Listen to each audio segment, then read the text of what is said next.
akwenja ya wodi amame no tisani awka no kre National Sports Authority Penioda no Professor Peter Chumesi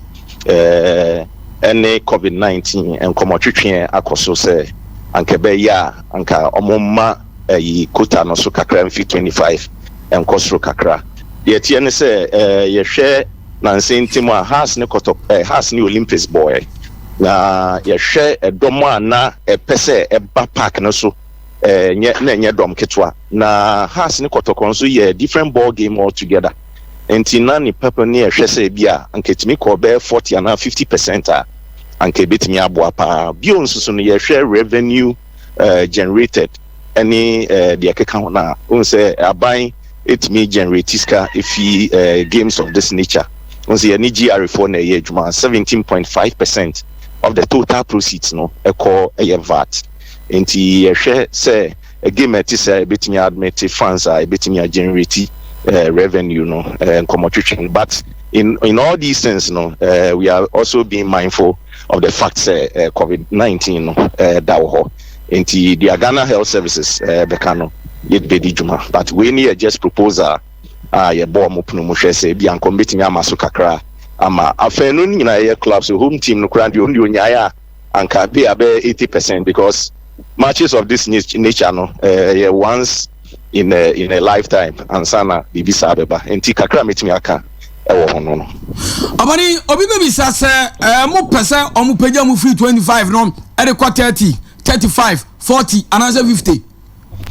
ni nyina na ye nkomotwetwe a ekoso ye we ni ye friend no request and as negotiations enti se Ghana Health Services hwe na se nkofo ye ne biamba ni nyina no be depend ewo omo directive so on say 25% no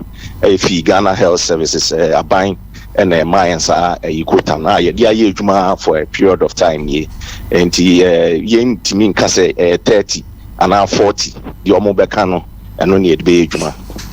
abani obi be bisa say second round no ye ready mu say ne ma timi tutodin a sa adwumadi amudie anase mporo Maurice say enka ye various stadium no ye be move from 25% no akoyerim no ebetimi ya adwuma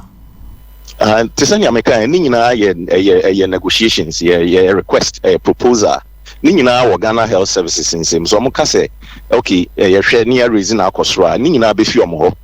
kota bi omo de be man bia na ye being government agency no directive bi e be fi aban beba no eno ni e de be adwuma for now no 25% spectators in Yeshekwan. Tickets I received so far from the Ghana Football Association. Just about 9,000 tickets, which is about 25%, even less than 25% of the full capacity of the Accra Sports Stadium.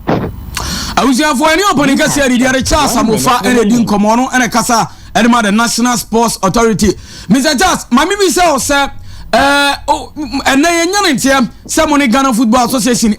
meeting be what is it about?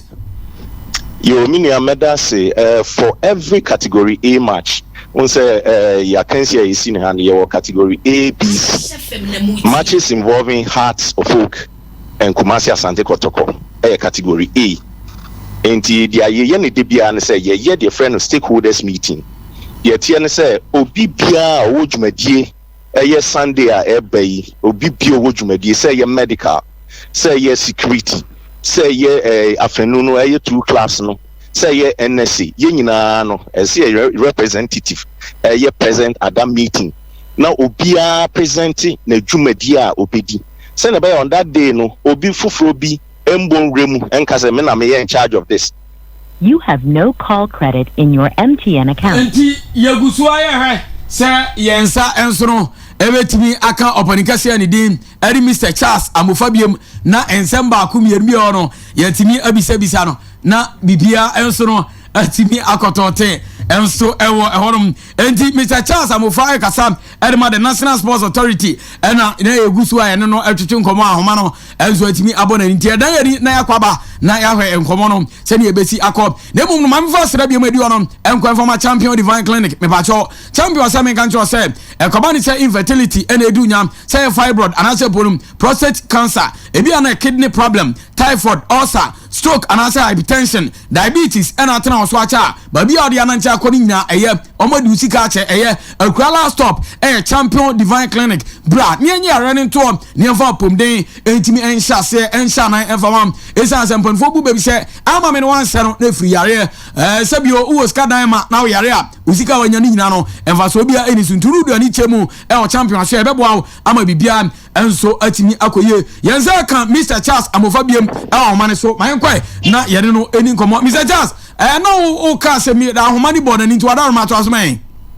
yo tesania mekaye no eye enedue 11 am anopeya your best stakeholders meeting. Na stakeholders meeting no every category A match bia na ye dis adwuma no enti de tie say obi bio wo dwumadie on that day, that is a Sunday by football lab ye bebo anasa kensi ye bebo between Kumasi Asane Accra so obi bio wo dwumadie bia say we groundsman, say we security, say we medical rep, say we main fan say coach, technical bench staff obi bio wo dwumadie bia na ye hia ne ato adwene police nipa hin na eba se military beba so nipa hin na eba enyi fa na ebefa edi aba stadium yebe si kwan ni bi ene sa de keka hu nyina na ahwe medical ni ahwe spectatoring say yebe make sure say tickets no say 9,000 area na ban before na ahwe say obi bia emfa bibi embonrem samples of the ticket ye the bachelor security for ne de keka hu nyina nti at this stakeholders meeting no ye hwe sa ne ma nyina say ne be ya Sunday and as a match day no obi bia be hu dwumade a esodi opani se du match say ya na ja enipa omo adwembo no wo mutirimu ne de wo ye dan a omba ne ma bia nsem fata me ka de akwakwasi se ebi mo ye dan a obenyi obi obetwa fake ticket e de aba sa for ne de asem na be ka kire omo na munyi omo so a na muso mu a e de na mo de be ye omo yo minu ya me da se tisani okay matches of this nature they wo ye dan a ticket no amanfo twagum but nansen banbon are very particular about Sanya me obeka Cape Coast BCE Emma San Crawford near Chi woman man near court case and then because a court case in Tin can want some case enti a nebia stakeholders meeting you better to us bringing in a free ticketing need the account in a bebedra and I say yeah the better up no so in how best we can reduce at least won't mean eliminating entirely but yet NSA better say you bell limiting to the barest minimum. Apani wadi ye beja mo akọ na mo we last question am bisa onaja ye ja mu no akodi ujuma ye stadium Metro Cross Sports Stadium a ebe host this game no how ready it is as at now. Yo minu amedase sisi ameka say me yewra facility no kremu and the tie say the hia kese no pitch no make say green grass technology any NSA staff and technical wing baby groundsmen anywhere ye pitching wage man omo nyina wo ho sisi omo ye efinu ade ba nyina no omo ye fertilization omo ye aeration omo ye watering ne de keka ho nyina enti ugina te se bia nka wo ha no ma na okura cameras abon se park ne de ye green sisi ade tie ne se omo agya ma anyini kakra de tie ne se day before the match normal mo into omo na that level required standard as say grass no etimi ya ye de such a big game into on your side in the metimi aka say ya crowd for Sunday's game abani wadaruma ye beda wase se enano pay uja ne oye nyina na we be say with your busy schedules no unya kwanya na se mpo mo America kra na ye ni udi nkomo on us 101.1 FM so na akagbo se me njiro se da no no ka se woni be hia ante wonka